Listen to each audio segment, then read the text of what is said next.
Howdy, howdy, this is Mr. Potter. Given that we just talked about how to divide functions, we now want to kind of go into what we mean by zeros of polynomial functions. We're actually going to start by talking about the remainder theorem. Keep in mind that when f of x is divided by the term x minus a, the remainder is f of a.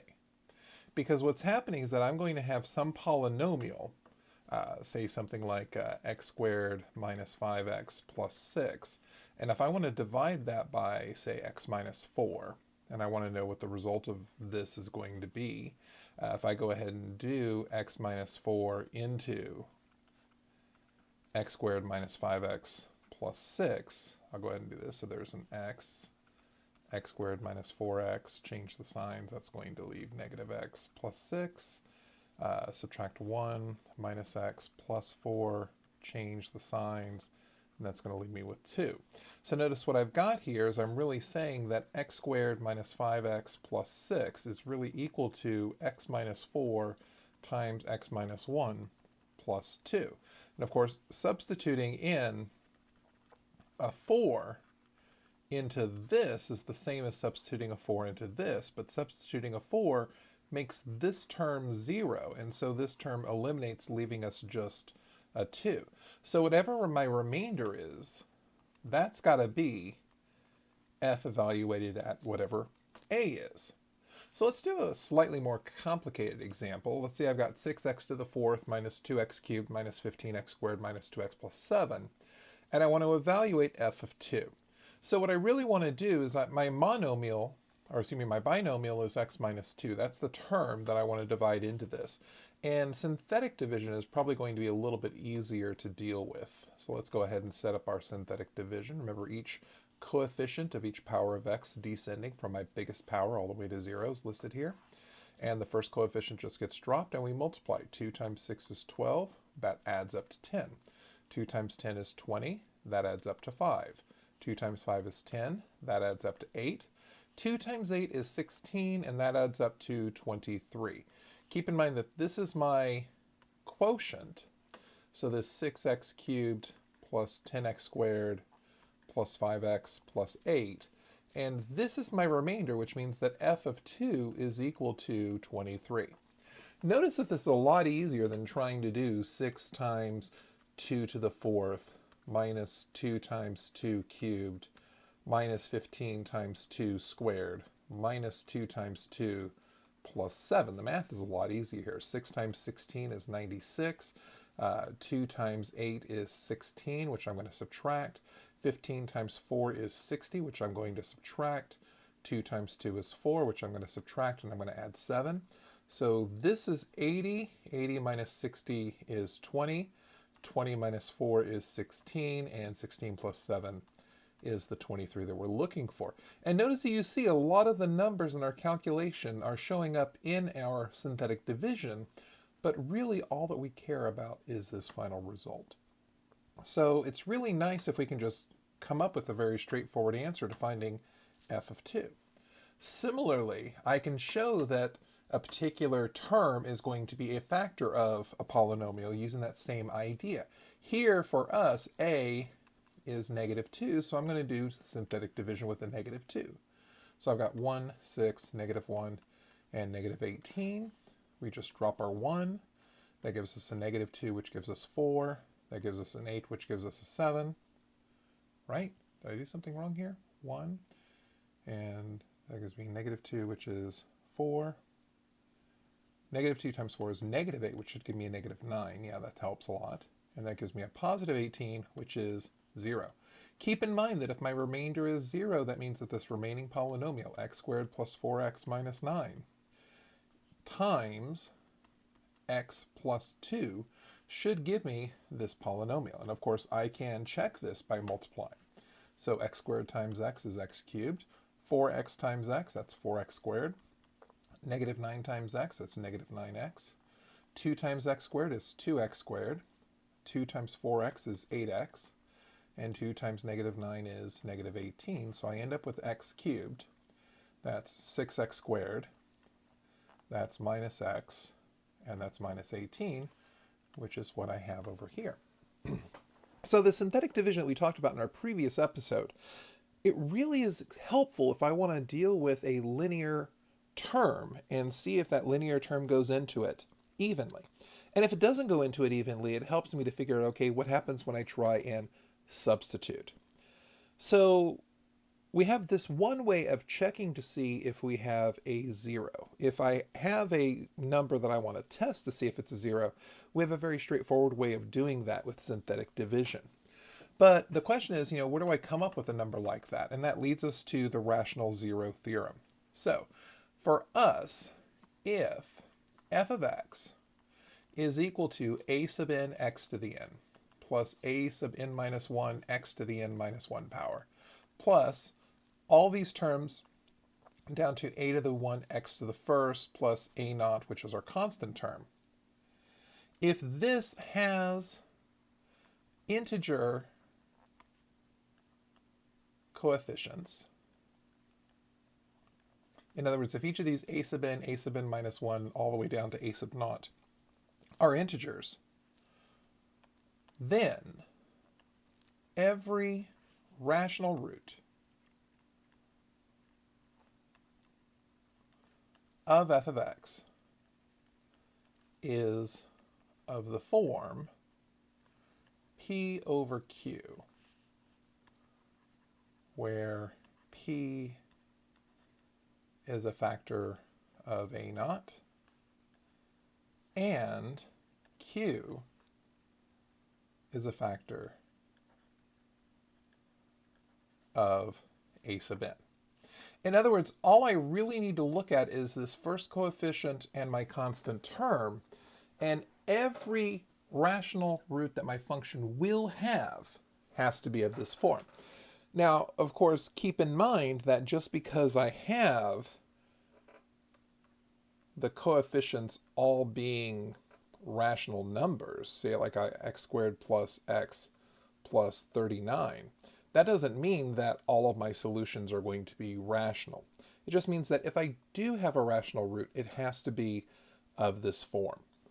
So what we need to do is be able to say, okay, if I have a situation like this, can I identify all of the p's and all of the q's, all of the possible rational real roots that this function would have? And that's really what we're going for. So let's do an example of this. So let's say I've got 2x cubed minus 5x squared plus 9x minus 9 equals 0.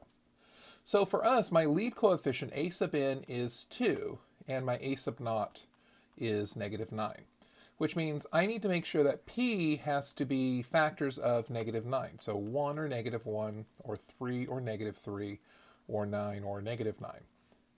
And q is going to have to be of this factors of 2. So 1 or negative 1, or 2 or negative 2. Which means all of the possible roots are going to have to be some number from this over some number from this. So 1 or 3 or 9 or negative 1 or negative 3 or negative 9, or 1/2 or 3/2 or 9/2, or negative 1/2 or negative 3/2 or negative 9/2. These are all the possible rational roots. Now there are a lot of them. But instead of having to check an infinite number of possibilities when I do synthetic division with this 2, negative 5, 9, and negative 9, I'm down to just having these possibilities here. So let's try 3/2 and see what happens, just as a hypothetical. So I drop the 2. 3/2 times 2 is 3. Adding this together gives me a negative 2. 3/2 of negative 2 is negative 3. Adding these together gives me a 6. And 6 times 3 is 18, divided by 2 is 9. Oh, what do you know? That works. And so notice what I'm really saying is that x minus 3/2 has to be a factor, or 3/2 is a solution. Now, keep in mind that what I'm talking about here is if I say that x minus 3/2 is a factor, my quotient is what's left over here. We know this from synthetic division, 2x squared minus 2x plus 6. Really what's happening is, of course, I can factor a 2 out of this, leaving x squared minus x plus 3, and distribute a 2 here and really get 2x minus 3. And this is really what we're used to seeing as a factored form. Also, something else that you'll notice is that this is not nice. That's not going to factor nicely.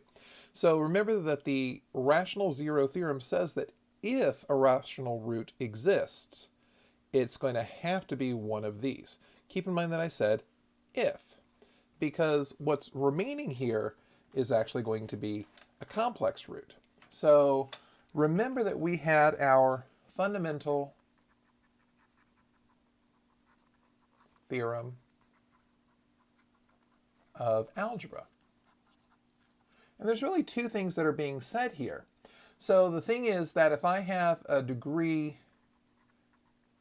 3 polynomial, this means that we have at most 3 real roots. But what it really says is that a degree 3 polynomial means that we have exactly 3 complex roots. Now I know that if I am dealing with 2x cubed minus 5x squared plus 9x minus 9, and I want to know when this is equal to 0, we already know that 3/2 is one of our roots. And I know that if I take that 2x minus 3 and divide out, I'm going to be left with x squared minus x minus 9, oh, excuse me, plus 3. Ew, horrible, horrible, ugly, ugly, bad, bad, bad, plus 3. So this is pretty straightforward. It's just a quadratic, and that's why we have our quadratic formula. X equals negative b plus or minus the square root of b squared minus 4ac, all divided by 2a. And joy, this is going to give us 2 solutions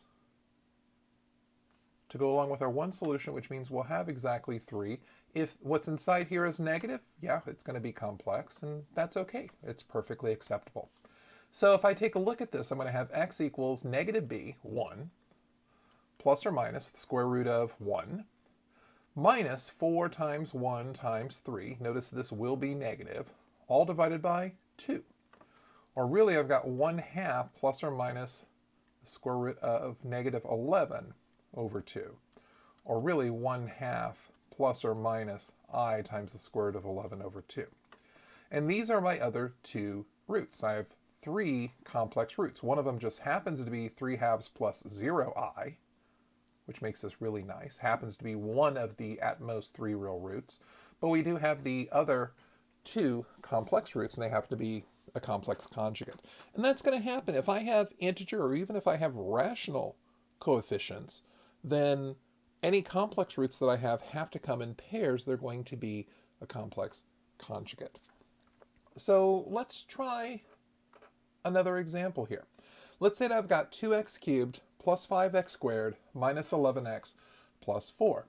So from my rational zero theorem, a sub n is 2 and a sub naught is 4, which means I'm looking at possible ratios of 4 or 2 or 1 or negative 4 or negative 2 or negative 1, all being over 2 or 1 or negative 2 or negative 1, which means I don't have that many possibilities here. I'm going to have 4, 2, 1, negative 4, negative 2, negative 1. If I take 4 over 2, well, that's 2. And 2 over 2 gives me 1. And 1 over 2 is going to be 1/2. And so really all that I'm introducing is just 8 possibilities here. Well, let's try some of these. If I wanted to try 1 and see if 1 worked into this 2, 5, negative 11, and 4, drop the 2. 2 times 1 is 2. Drop that. That's a 7. 1 times 7 is 7. Drop that. I get a negative 4. Negative 1 times 4 is negative 4. Hey, that worked out nicely. And this gives me something that might factor. And it doesn't matter which one of these I try out. Let me try 1/2 and see what happens with this 2, 5, negative 11, and 4 here. Drop the 2, half of 2 is 1. That's a 6, half of 6 is 3. That's negative 8, half of negative 8 is negative 4. Hey, look at that, we got another 0. Let's try one more of these. Let's try negative 4. Okay, and again, I'm picking these numbers because they work, and this is something we're going to have to do by trial and error. Keep in mind that I want to see if I get that 0 as a remainder. If I do, then this number works. If I don't, well, you know what? I got to keep trying. So drop the 2. 2 times negative 4 is negative 8. That gives me a negative 3. That gives me a positive 12, so that's a negative 1. And negative 4 times negative 1 is 4, which is 0. So notice that I have x equals 1, or x equals a half, or x equals negative 4. And notice this polynomial that I have here, my quotient, this 2x squared plus 7x minus 4, this does in fact factor. So this is going to be 2x times x plus 4 minus 1 times x plus 4. So I see this x plus 4 term is where this x minus 4 comes from. I see that this 2x minus 1 is really where the x equals 1/2 comes from. I can similarly factor this polynomial 2x squared plus 6x minus 8, or this 2x squared minus 3x minus 1, and in doing so I'll always get the other two rational zeros. So the rational zeros test allows me to get all the possible numbers that could show up. And then our objective is just we have to test it exhaustively. Last thing I want to talk about in today's video is I want to talk about Descartes' law of signs. The idea here is that this actually tells me how many rational roots we can possibly have. Because keep in mind that some of them may be complex, and it'd be nice to know ahead of time how many are complex so we know how many we have to check. We know that once we're done, we're done. So Descartes' law of signs says this. So it's going to say let f of x be equal to a polynomial a sub n x to the n plus a sub n minus 1 x to the n minus 1 plus dot dot dot plus a sub 1 x to the first plus a sub naught. And if this is my polynomial with real coefficients,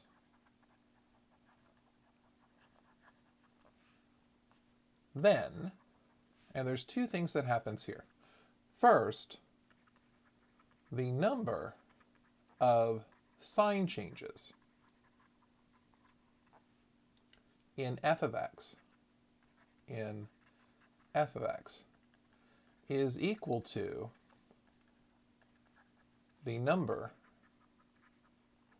of positive real roots, possibly minus a multiple of 2. And I say this possibly minus a multiple of 2 because remember that our complex numbers, our complex roots, are going to come in pairs. So I'm going to have the conjugate, a plus bi and a minus bi. We saw that from our quadratic function. We always have plus or minus that square root. So if I have a complex that's going to take away from this total possible number of real roots, I'm going to have another complex that comes along with it. So they're always going to be taken away in 2's. Second, the number of sign changes in f of negative x is equal to the number of negative real roots. So in other words, I can use this, and again, with the same caveat, possibly minus a multiple of 2. So if I substitute negative x into my polynomial, keep in mind that's going to change the sign of my odd terms. It's going to keep the sign of my even terms. And so when I investigate this, I'm going to notice I have a different number of sign changes than I did before, possibly more, possibly less. But this tells me how many negative real roots I can have, and again with a caveat, if I have any complexes, they have to come in complex conjugate pairs. They're going to come off in twos. So I want to do one last example. I want to talk about this function here. So I've got h of x equals 2x to the fourth minus 10x cubed plus 11x squared minus 15x plus 2. So keep in mind that my fundamental theorem of algebra says that I have to have 4 roots. And of course, at most, 4 real. But I do have 4 complex. If I take a look at Descartes' law of signs, for the positive function to get from here to here is one sign change, here to here is another, here to here is a third, here to here is a fourth. So I have 4 sign changes. So I could have 4 possible positive real roots, or I could have just 2 positive real roots and 2 complex, or I could have 0 positive real roots and 4 complex. This is the possibilities that I have. If I take a look at Descartes' law of signs for negative, then what I'm really doing is I'm saying, okay, what is h of negative x? Well, if I take a look at h of negative x,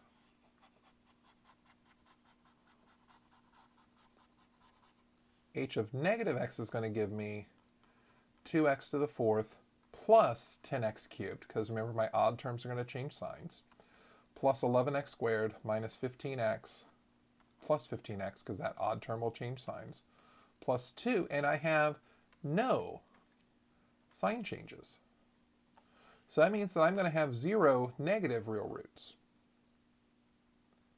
So what are my solutions going to look like?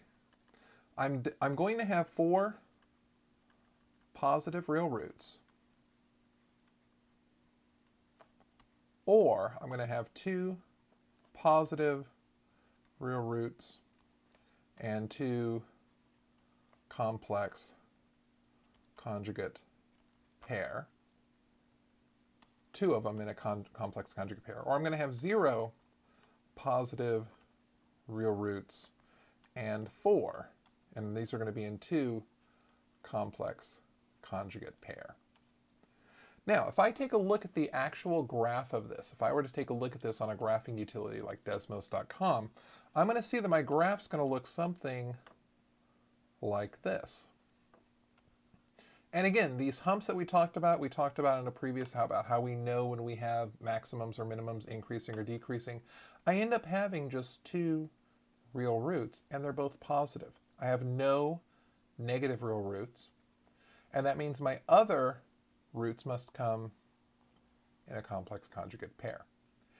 And if they're rational, which they must be, they have to be of the form 2 over 2 or 2 over 1, with no possibilities of negatives, or 1 over 2 or 1 over 1. And indeed, what happens is that I have 1 root here at 1/2 and 1 root here at 2. So there are a lot of tools that are available to analyze these functions. Even if we don't have a calculator, we can go through and figure out a lot about the roots of a function, the zeros of a function, the x-intercepts of a function. And these tools really are helpful. Once again, this is Mr. Potter. Thank you for watching. Have a great day.